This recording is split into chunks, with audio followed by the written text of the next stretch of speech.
Hello and welcome to Up at Noon. I'm Brian Altano, this is Max Scoville, and this is our very special guest, Alicia Vikander, star of the brand new movie Tomb Raider, Lara Croft herself.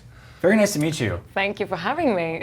Thank you so much for doing our show. We saw your movie yesterday, and the first thing I wanted to ask you is, are you okay? Yeah, poor Lara is being put through a lot, but oh my fine God. Now. So first of all, I've seen a bunch of your movies. You're fantastic. I don't think I've ever seen you get this just smashed around, beat up, yeah. shot, stabbed, dropped off a cliff, almost drowned. There's like a 30-second stretch where you're just catching your breath because you got the wind knocked out of you.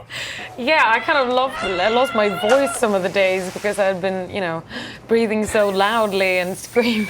And yeah, it was pretty full on. But I mean, to get the chance to do one of those films, I grew up watching action films and adventure films, and I was a dancer when I was younger too, so I think there's always been like a big curiosity of what it's like to make all these stunts. So I want to know about that. I saw that your background was in dance, and obviously there's a lot of choreography in making something that's beautiful. It's all and choreography, actually. Yeah, and with action though, you're making something that's not particularly beautiful. You're like good. That's what we went for, and that was still choreographed. We're like, no, more gritty. Just make him look more real. What does the rehearsal to that look like when you're just like strangling someone in a creek bed? Yeah, I mean, it was like the stunt guys normally film you when you do kind of the rehearsals, and they always came like up close, and I was like, don't show that because my facial expression is just like the ugliest thing you can ever imagine.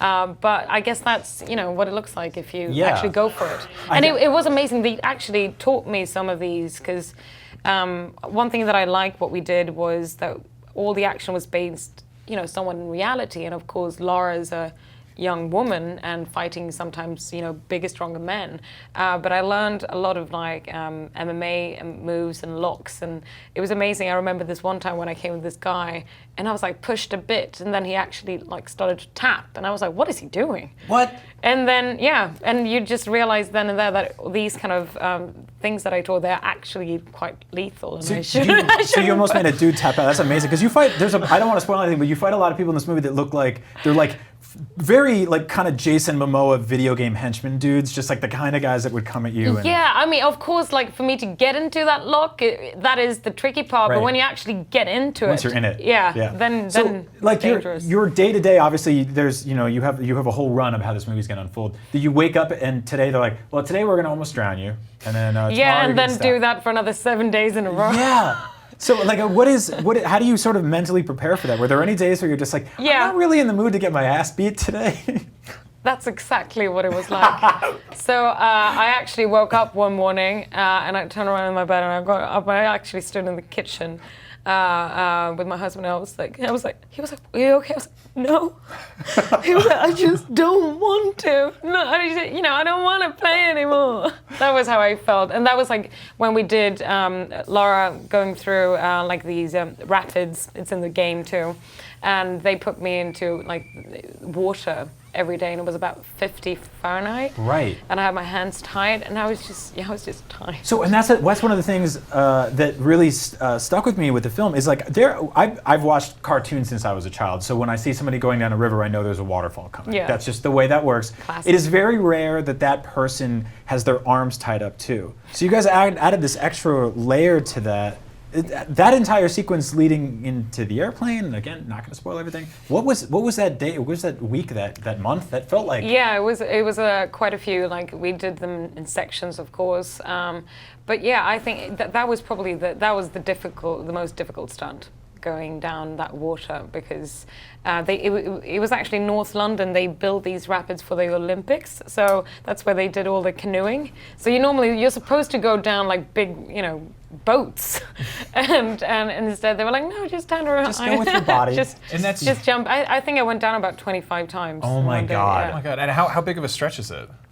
I think for me, like time-wise, I mean, you can see that you go quite fast. So it probably took me 35, 40, 50 seconds, which means No, it's probably a minute or something. That sounds like torture a little Which bit. probably Yeah. feels like 30 minutes during that time. It does, yeah, because you go under the water most of the time. Were there days you woke up and you're like, call the director and you're like, can we just do the Tomb Raider puzzle stuff today? Like, and not just get I was very happy when it was time we for have a those puzzle scenes. day? Now, obviously, like there are stunts that are scary and dangerous to do. Were there any parts that were just really fun, like where you just got to do like a big jump or something? I must say, I remember because you kind of like, you feel good, you've done these difficult things, and then we did this, it's this one huge leap. And when you do it without anything underneath, of course, you have a wire, but they wanted to get, a real impact, and they asked me they put mattresses, and we started, to learn how to, so you can injure yourself sometimes if you end up falling in the wrong way. But I had worked myself up, and in the end, I was just flying, and it was just like being 5 years old, jumping in your parents' bed. Yep. And the DP, the cinematographer, he just turned and was like, "You're having fun, aren't you?" I was like, "Yeah." That's allowed, right? I think that's an important part of it.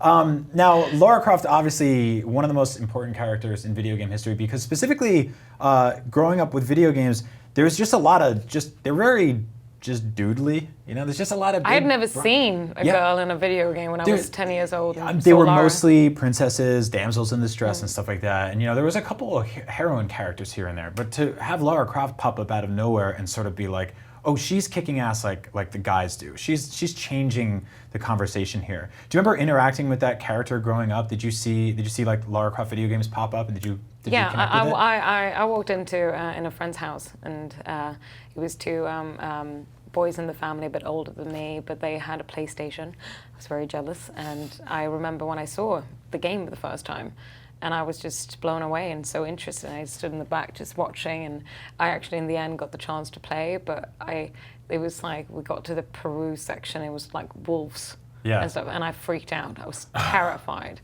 So I just spent the time kind of jumping around in the manor. But I very much enjoyed that. And then later on, in my late teens, I bought the anniversary game. Oh, awesome. And played that one. Yeah. Because I was much more into kind of computer games. I love point and click games. I grew up with like Broken Sword and Monkey Island and all those. So you're more about the puzzles than the jumping. Well, I don't know, because in the ones that I mentioned are really adventure games. So I think I always loved the fact of, I think when I was a kid, I read a lot of books about mythologies and Egyptian history, and so I think this entire world and the world that Lara is in, like now, being able to raid some tombs, excited me already when I was a kid. So if they do make a sequel, are you going to be like, no wolves?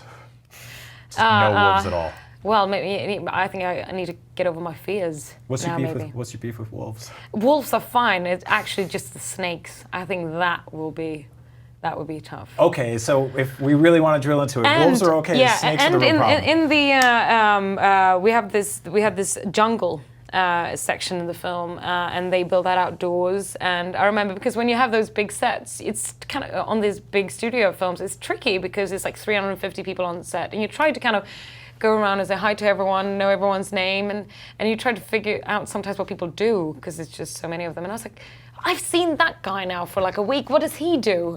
And they were like, no, it's guys. Is the guy you're making sure there's no snakes around you? That's his job? I was like, no, that was his job. I was like, he was the snake buster, basically. He was the snake buster. Thank God he did a brilliant job. That's a great gig. That's an important guy to be good at his job. I've kicked away 5 of them today, but don't worry. He could have just said that to make it sound like he was doing his job too. Yeah. But you didn't see any snakes. So I didn't see any snakes. Did you say I was terrified from that point, because it's my one big phobia. Yeah. He kicked them away. That was his. No, I think he just lifts. He just picks them up. Throws them away. Yeah. That is amazing. I didn't even know that's a job. That is very good to know. Tell me about the locations that you guys shot in, because you went all over the place. Cape Town. I was there for almost 5 months. Oh my God. Yeah, it's one of the absolute most beautiful places I've ever seen. We were there during winter or their summertime. I love the fact that in this film they made the decision. I mean, there's some great, special effects in the action scenes, but the actual locations were built and not much green screen or anything, and that just gives another feel to it. I streamlined, and also for the actors to be able to walk in, and it really felt like you could just react to these big sets, and going down there in the tomb. That made me and Walton Goggins, who played the villain in the film, we were just like hitting each other's shoulders and like just, oh my God, I'm freaking out, because we watched Indiana Jones growing up. I watched like the Mummy films when I grew up. I mean, I love this shit. Yep. And I walked around, and all the details that they worked on. I mean, it was such beautiful, incredible work they did. So yeah, that was. And that was all. Was that all built from the ground up, or was that taking an existing structure and kind of? The actual tomb was built from scratch, but Wow. it actually looked utterly real. Oh my I mean, God. it looks like you're in a cave, and it was about 20 meters high. I don't know how they actually used like the end walls of the studio, so it was massive. That's really cool. And you got to play around it and solve puzzles. I think a lot of people's first exposure to Lara Croft will be this movie, because video games, you know, to play a Lara Croft video game, first of all, you got to trick the guy at GameStop to tell him you're a certain age. You have to spend $300 on a console, all those things. Movies, you can just push a button on a plane and watch it. You can go to a theater and watch it. It'll be on TV eventually. Is it going to freak you out to see young girls dressed as Lara, like the movie version of Lara Croft? I went to Comic-Con in Brazil just before Christmas. And then it was a lot of cosplayers there, and it was pretty amazing. I felt bad. I wasn't in my costume. But, you know, it's also amazing to see. It's been 22 years since she came, and it's so much love and care for this character. And it was not even just girls, it was guys too. It's really cool. I think it's like if somebody rings your doorbell on Halloween and it's like a tiny Lara Croft, you're like, oh my God. Yeah. Or it's just a very dirty woman with like a climbing axe. That's true. It's nice though. It's like that. Yeah. That's it. That's all you need. That's the easiest Halloween costume. Yeah. I do that every single year. Just Yeah. a dirty woman with a climbing axe. Next year I'll be a snake buster. Alicia, thank you so much. Thank for you. coming and doing our Thank show. you. Tomb Raider is out March 16th. Go see it. She just kicks in this movie, so go watch this movie. She also gets in the river, and it's very scary. Yeah. And cold. See it. And you don't see any snakes because that man did a good job at his job. It's a great job to the Snake Buster and to Alicia. See you soon.